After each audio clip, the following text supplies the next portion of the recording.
तर मित्रांनो, आज आपण घेतलंय 2 किलो लोणी, जे आपण बघूया किती आहे आता इथं.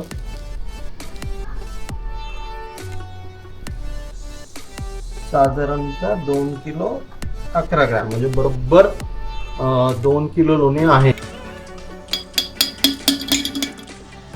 तर तुम्ही बघू शकता की म्हणजे साधारण आपला हा एवढा गाळ निघालाय, साधारण एवढा. म्हणजे काय फारसा आपल्याला वेस्टेज नाही निघालेलं याच्यात.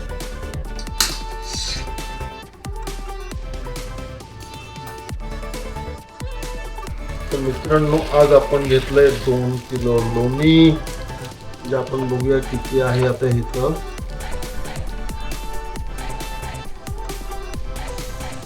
साधारणतः 2 किलो 11 ग्रॅम, म्हणजे बरोबर 2 किलो लोणी आहे हे.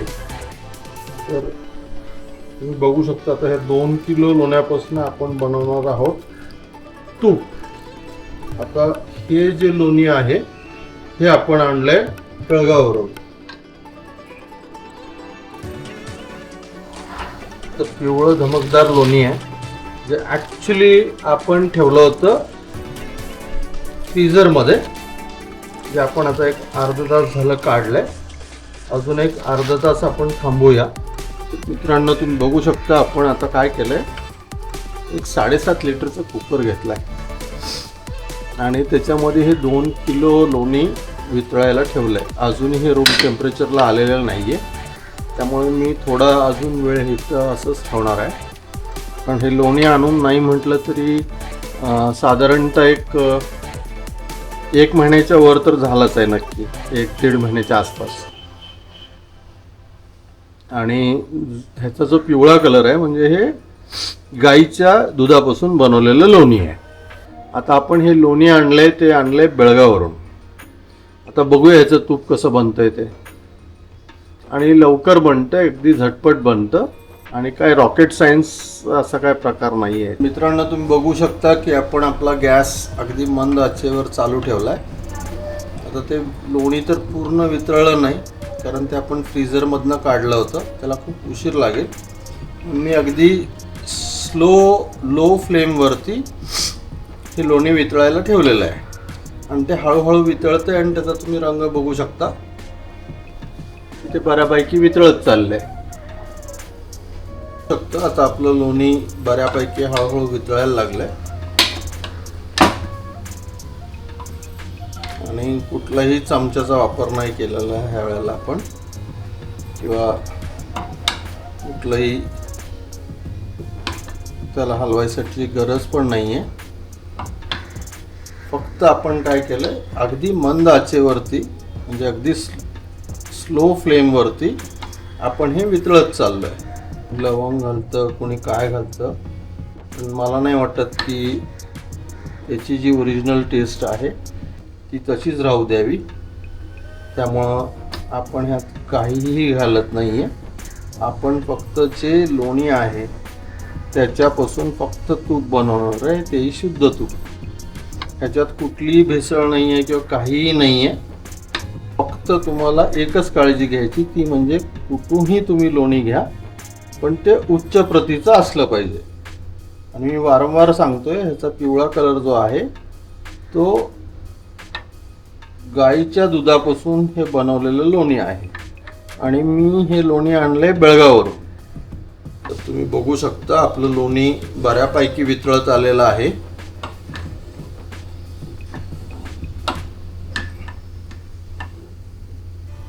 आणि गॅस आपला लो फ्लेमवरतीच आहे.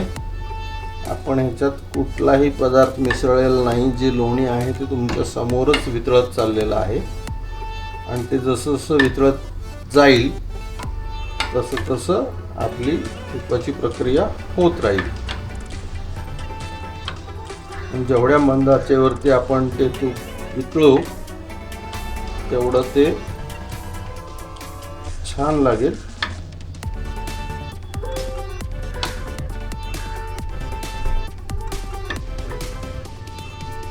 आणि माझ्याकडं हा हॉकिंगचा कुकर आहे. तुमच्याकडे नसेल तर तुम्ही कुठलंही नॉनस्टिकचं भांडं जर वापरलं तर ते अतिउत्तम आहे. कारण त्यात कुठलाही पदार्थ चिकटणार नाही. किंवा एखादं स्टीलचं भांडं असेल तरी चालेल. ॲल्युमिनियमच्या भांड्यात मी कधी केलेलं नाही त्यामुळे मला माहीत नाही आहे, पण नॉनस्टिकमध्ये मी बरेच वेळा केलं आहे. स्टीलच्या भांड्यात पण मी प्रयत्न नाही केलेला, पण एकदा करून बघायला हरकत नाही.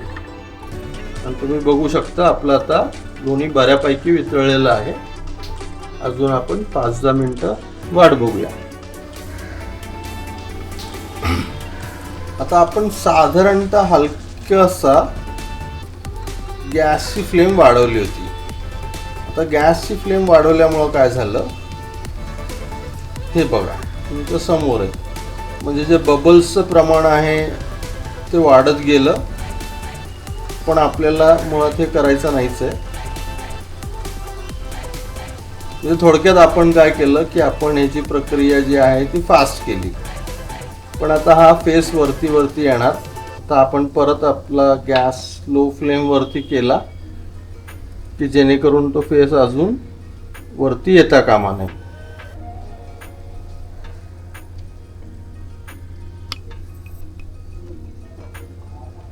आता हे फक्त मी तुम्हाला दाखवण्याकरता केलं होतं. माझी इच्छा नव्हती की ते गॅस मी लो फ्लेमलाच ठेवायला पाहिजे होती. आता आपण आपली गॅसची फ्लेम स्लो फ्लेमवरनं थोडीशी वाढवली होती, पण ज्याच्यामुळं खूपच वरती फेस यायला लागला. आता ही पूर्ण वाढवली आपण, एकदम फेस आला. आता आपण काय केलं की आपण पूर्ण गॅस परत लो फ्लेमवरती घेतलाय. आपल्याला एवढी दक्षता नक्कीच घ्यायची की हे उतू जाता कामा नाही, पण आपलं तूप पण तयार झालं पाहिजे. आणि ते सर्टन टेम्परेचरला जोपर्यंत जात नाही तोपर्यंत तो पूर्ण वितळणार नाही. आता आपण गॅस एक 30 सेकंदापुरती वाढवली होती, ती आता परत आपण कमी केली. आता तो फेस कमी झाला. आता परत त्याला जर उकळी फुटली आणि जोपर्यंत हे ट्रान्सपरंट म्हणजे पूर्ण ट्रान्सपरंट होत नाही तोपर्यंत आपल्याला हे उकळत राहावं लागेल. आणि आपण अजूनही कुठल्याही प्रकारचा चमचा किंवा काही वापरलेलं नाहीये. आता हे बघा,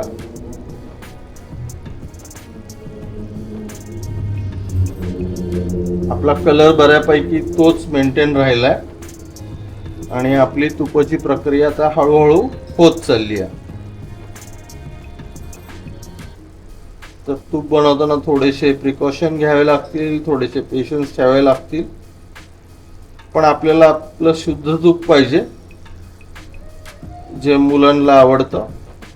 स्पेशली डाळ भात आणि तूप, साधी डाळ भात, त्यातली त्यात जर आपला इंद्रायणी, पुण्याचा इंद्रायणी राईस असेल तर त्याची चव काहीतरी वेगळीच लागते. आणि पावसाळ्यात ते खायला खूप छान वाटतं आणि मजा येते मुलांना.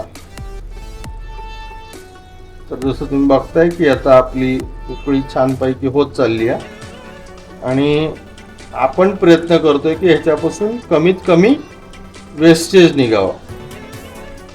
म्हणजे जो काळा झालेला किंवा ब्राउनिश झालेला जो चोथा असतो तो कमीत कमी निघावा, हा आपला मूळ प्रयत्न आहे.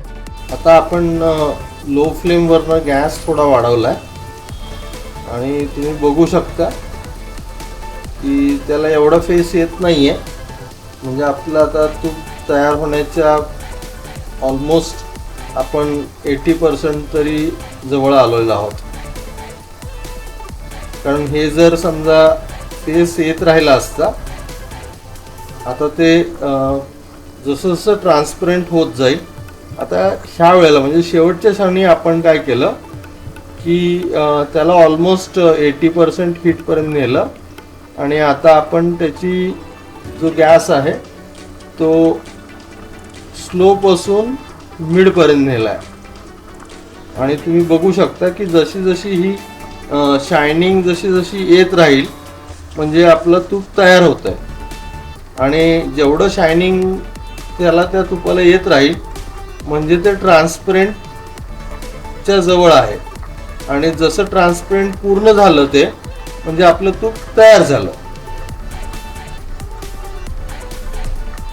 आता ह्या परिस्थितीत आपल्या तुपाला उतू येणार नाही. आपण एकदा थोडस ह्याला हलवूया.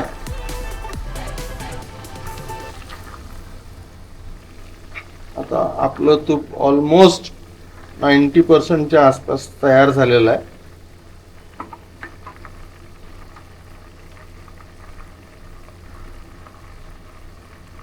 आता तुम्ही हे बघू शकता, हे जे बबल्स आहेत हे ऑलमोस्ट ट्रान्सपरंट होत चाललेले आहेत. म्हणजे आपलं तूप ऑलमोस्ट तयार होत चाललंय. आता तुम्ही बघू शकता की त्याची ट्रान्सपरन्सीचं जे प्रमाण आहे ते बऱ्यापैकी वाढत चाललंय. ते म्हणजे आपलं तूप आता बऱ्यापैकी, तुम्ही जर व्यवस्थित बघितलं तर ते होत आलंय आपलं तूप. आता तुम्ही बघू शकता की आपलं तूप ऑलमोस्ट ट्रान्सपरंट झालेलं आहे. आणि मी तुम्हाला हलवून दाखवतो. आता हे तूप आपलं जे आहे ते ऑलमोस्ट 90-95% तयार झालंय. आता थोडस ह्याला उकळी देऊन यायची आणि ऑलमोस्ट आता डन आहे माझ्या माहितीप्रमाणे. आता ह्या स्टेजला जरी आपण गॅस बंद केला तरी काय हरकत नाही, कारण हे ऑलमोस्ट ट्रान्सपरंट झालंय. आणि ह्याच्यापेक्षा जास्त हे केलं तर तो जो खाली जो गाळ राहतो किंवा जो चोथा असतो त्या ह्याचा लोण्याचा, तो अक्षरशः म्हणजे काळपट होता कामा नये. तो थोडासा लाईट ब्राऊन. आता मी गॅस बंद केलाय आणि तुम्ही बघू शकता की आता ह्याला हे असंच ह्या भांड्यात ठेवून टाकूया. म्हणजे ही जी हीट जनरेट झाली आहे ह्याच्या हीट वरतीच आपल्याला हे आता असंच तूप उकळत ठेवायचं आहे. तर आपलं तूप तयार आहे. तूप झालेलं आहे आपलं. आता अगदी शेवटच्या वेळेला मी चमचा ह्याच्यात हे केलंय, फक्त तुम्हाला दाखवायसाठी की आपलं तूप झालेलं आहे. आता फक्त राहतो विषय की 2 किलो लोण्यापासून तूप किती तयार झालं ते आपण बघूया. आता ह्याच्यातून आपण एका काचेच्या भरणीत काढूया आणि मग आपल्याला कळेल की किती तूप तयार झालंय ते. पण ते काढायच्या आधी आपल्याला थोडंसं याला थंड करावं लागेल. ते बघू शकता. तर हे तुम्ही बघू शकता आपलं तूप तयार आहे. हे बघा.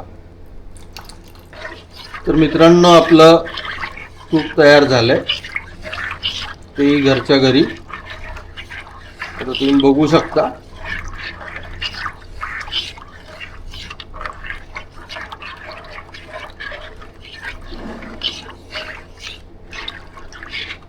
हे बघा,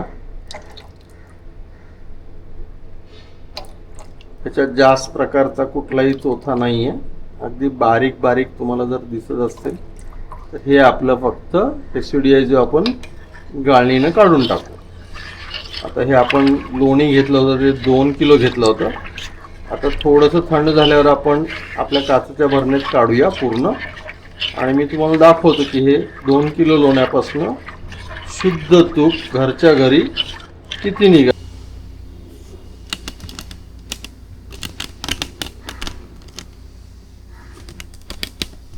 तर मुळात आपली भरणी आहे ती आहे 1120. तर मुळात आपली जी भरणी आहे ती आहे 1120 ग्रॅम. आणि त्याच्यात आपण आता तूप घालणार आहोत. तर बघूया आता आपलं तूप किती भरतंय. 2 किलो लोणी घेतलं होतं. 1120 ग्रॅम आपलं भरणीचं वजन होतं, पण आपण 0 केलं होतं.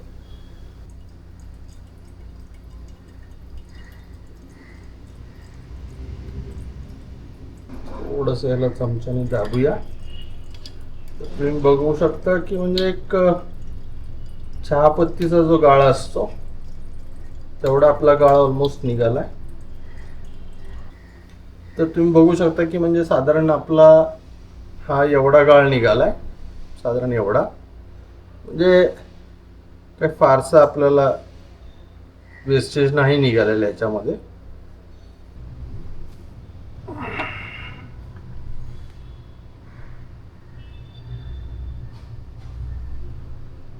मित्रांनो आता वजन आहे 2678, म्हणजे 2678 ग्रॅम, 2677. त्यातून आपलं भरणीचं वजन होतं 1120 ग्रॅम. म्हणजे आपल्या भरणीचं वजन होतं 2677 ग्रॅम वजा 1120 भरणीचं वजन, म्हणजे साधारण 1557. म्हणजे आपल्याला साधारण 1557 ग्रॅम 2 किलो लोणीपासून आपल्याला तूप मिळालंय. म्हणजे आपली जी 2 किलो लोण्याची जी घट झाली ती साधारण आता धरूया 450 ग्रॅम, म्हणजे 250 ग्रॅम आपण ह्या पद्धतीनं घट केली 1 किलो लोणी मागे. तर आता तुम्ही हिशोब लावा, साधारणतः लोणी तुमच्या भागात कसं मिळतं. माझ्या माहितीप्रमाणे बेळगावला पूर्वी 480 रुपये होतं, पण माझ्या माहितीप्रमाणे आता ते 500 ते 520 रुपये किलोच्या हिशोबाने लोणी मिळतं. म्हणजे जर 520 रुपये जरी आपण दर धरला तरी तो झाला 1040, आणि 1040 मध्ये 1040 रुपयेमध्ये आपल्याला साधारण 1040 म्हणजे 662 रुपये किलोच्या हिशोबाने आपल्याला साधारणतः हे तूप बसलं. म्हणजे 662 रुपये किलोच्या हिशोबाने आपल्याला हे तूप बसलंय, आणि जे शुद्ध तूप आहे. आणि मला वाटतं की जे काही वाईट दर नाही आहे, कारण ऑन अँड ॲव्हरेज जर तुम्ही जर आत्ता तूप घेत असाल तर त्याचाही दर कुठलाही ब्रँड घ्या तर तो 500 ते 700 रुपयाच्या दरम्यानचा दर आहे सध्या. पण ह्याची खात्री मी एवढीच देऊ शकतो की बाबा हे जे तूप आहे हे 100% शुद्ध तूप आहे.